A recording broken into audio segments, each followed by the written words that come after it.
amo, tú amas, él ama. Nosotros amamos, vosotros amáis, ellos nos odian. Tiempos verbales es una serie de poemas permutativos en cierta manera, jugando con los tiempos verbales, tal como el título indica. Está realizado entre el año 2005 y 2008. Yo canto, tú cantas, él canta.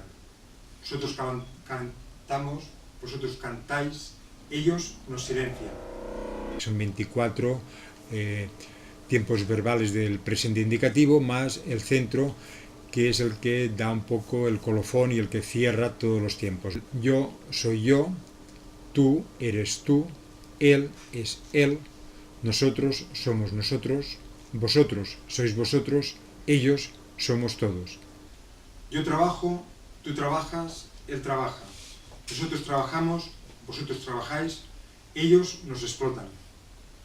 Ese ellos, que es una cosa muy amorfa, permite pues castrar, permite silenciar, permite llorar, o sea, permite todo una serie de verbos, para decirlo de alguna manera, negativos, en contraposición a los verbos positivos, entre comillas, ¿no?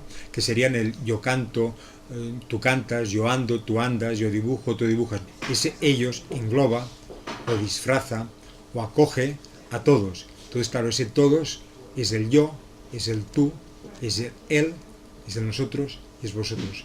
Entonces es un poco poner delante de la máscara de cada uno de nosotros, de cada yo, que también, aunque queramos enseñar un yo autoafirmativo y positivo, en realidad también estamos dentro de una sociedad que nos convierte en ellos, con todo lo que eso conlleva.